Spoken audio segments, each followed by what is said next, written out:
n'oublie pas, la factorisation consiste à écrire un polynôme sous la forme de produit de facteurs. Être capable de factoriser, dans le fond, c'est une habileté nécessaire pour résoudre des équations polynômes. Alors, c'est pour ça qu'on fait la capsule qui suit. Donc, la prochaine méthode et la dernière pour cette capsule, c'est la méthode du produit-somme. Alors, si on a un polynôme de la forme ax au carré plus bx plus c, ce qu'on veut faire, c'est qu'on veut trouver deux nombres que j'ai appelés m et n, tels que leur produit est égal à a fois c et leur somme est égale à b, d'où le nom produit-somme. Ensuite, ce qu'on va faire, c'est qu'on va remplacer b par m et n. Dans le fond, ce qu'on veut faire, c'est qu'on veut prendre notre polynôme qu'on a, qui contient 3 termes, et le briser pour qu'il devienne à 4 termes. Hein, le b de x, le terme dans le milieu, on va le remplacer par 2 termes. Ce qui fait en sorte que par la suite, on va pouvoir faire une mise en évidence double. Donc, c'est ça la stratégie derrière le produit-somme. À une exception près, donc si au lieu d'avoir ax carré, on a simplement un x carré, les deux nombres qui ont un produit de AC, mais dans ce cas-ci un produit de C, et une somme de B vont nous indiquer automatiquement la factorisation à avoir. Donc, je fais quelques exemples pour vous aider avec cette nouvelle technique. En premier, A, 8x carré plus 8x moins 6. Quand on veut factoriser, par contre, on n'oublie pas nos autres techniques, c'est-à-dire, dans ce cas-ci, une mise en évidence simple. Moi, quand je lis cette expression-là, je remarque qu'il y a un facteur de 2 en commun dans tous mes termes. Alors, je vais commencer avec une mise en évidence simple parce que ça va simplifier ma recherche de deux nombres qui ont un produit et une somme quelconque. OK. Donc, si je regarde maintenant dans la parenthèse, on peut voir que A est égal à 4, B est égal à 4 aussi, et C est égal à négative 3. Donc, quand on cherche un produit, on cherche deux nombres qui ont un produit de A fois C, donc de négative 12, et une somme de B, une somme de 4 dans ce cas-ci. Alors, pour trouver ces deux nombres-là, moi, ce que je fais, c'est que je pense à tous les facteurs de négative 12. 1, négative 12, 2, négative 6, puis j'essaie d'en trouver deux qui ont une somme de 4. Et là, je viens d'en mentionner un, donc je sais que 6 et 2 me donnent 12, mais moi, je veux que le produit soit négatif.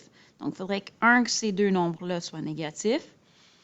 Et puis, je veux la somme positive 4. Alors, je vais prendre 6 et négative 2. Leur produit, c'est négative 12. Leur somme, c'est 4. Et on se rappelle, dans mon explication, j'ai mentionné que ces deux nombres-là vont nous aider à aller briser le terme du milieu, à le décomposer en deux. Donc, au lieu d'avoir 4x, j'ai maintenant 6x moins 2x. Pourquoi je fais ça? C'est parce que je veux faire une mise en évidence double. Donc, je vais grouper en paires les termes et puis je vais regarder qu'est-ce qu'ils ont en commun. Donc, dans mon premier groupement, il y a un facteur de 2x en commun. Il me reste donc 2x plus 3. Dans mon deuxième groupement, je remarque que les deux nombres sont négatifs. Donc, essentiellement, on a un facteur commun de négatif 1. Pas normalement négatif 1, donc je vais juste mettre négatif. Puis, si je divise négatif 2x par négatif 1, il va me rester 2x, puis ensuite 3. On est content maintenant parce qu'il faut remarquer maintenant que dans mes deux termes, la parenthèse est la même. Donc, quand je vais factoriser, en commun, ces deux termes-là, ils ont un 2x plus 3. Et dans mon premier terme, si je retire un facteur de 2x plus 3, il va me rester 2x. Et dans mon deuxième terme, si je retire un facteur de 2x plus 3, il va me rester un moins 1. Donc, voilà pour la factorisation de ce polynôme-là. En B, x au carré moins 5x plus 4. Alors ici, on veut trouver deux nombres qui ont un produit de 4, hein, a fois c, mais dans ce cas-ci, a est 1, donc c, et une somme de négative 5.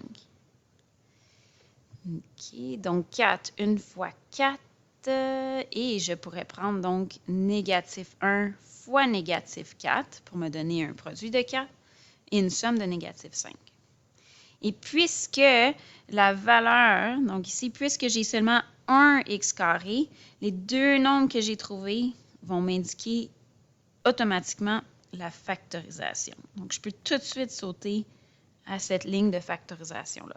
On pourrait passer aux mêmes étapes qu'on a fait en A, mais ce n'est pas nécessaire. C'est plus de travail pour rien dans le fond.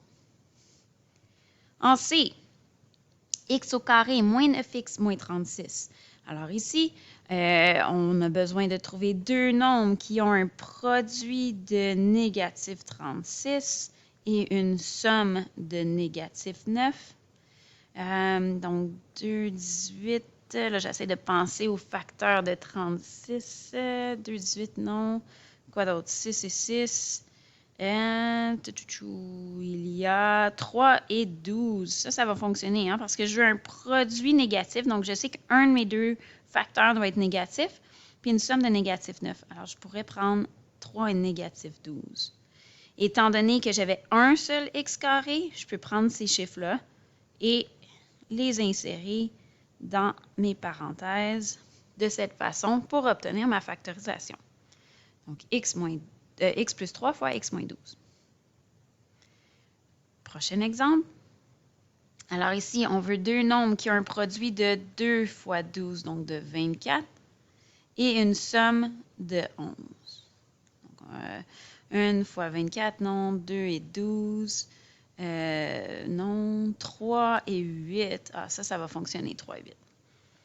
Donc, je peux réécrire le terme du milieu. Au lieu d'avoir 11x, je vais le décomposer en 3 et 8x. Ça me fait encore 11x. Ça n'a pas changé. Mais ce que ça me permet de faire maintenant, c'est que je peux grouper par deux mes termes pour faire une mise en évidence double. Donc ici, je regarde qu'est-ce qu'il y a en commun. Il y a un facteur de x, 2x plus 3. Dans mon deuxième groupement, il y a un facteur de 4.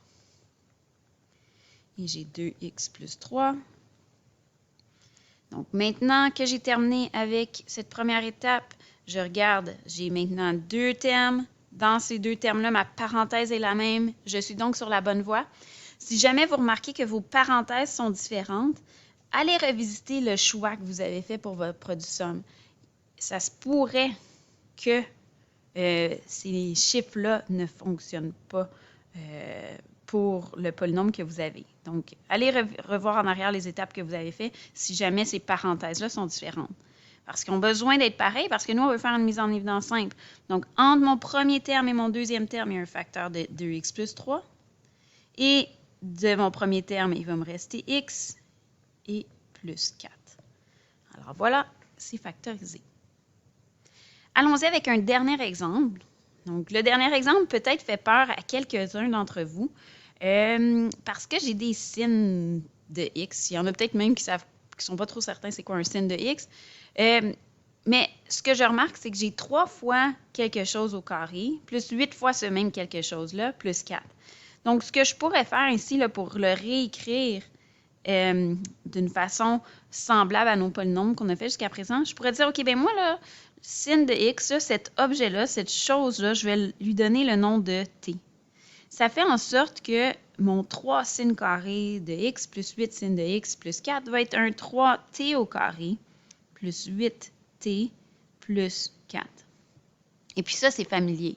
Ça, on peut le factoriser. Hein? Je veux deux nombres qui ont un produit de 12 et une somme de 8.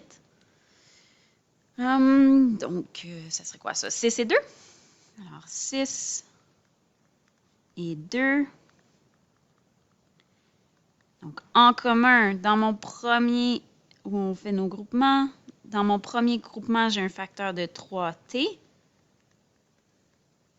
Et dans mon deuxième groupement, il y a un facteur de 2. Dans mes deux termes, maintenant, il y a un facteur commun de t plus 2. Et il me reste 3t quand je divise le premier terme par t plus 2 et 2 dans le deuxième terme. Donc ça, c'est la factorisation de notre 3t carré plus 8t plus 4.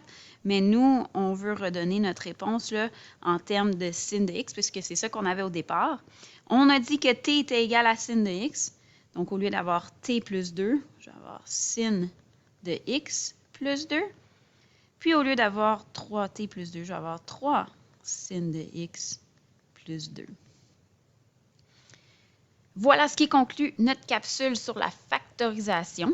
J'espère que vous avez trouvé le coup de pouce dont vous aviez besoin.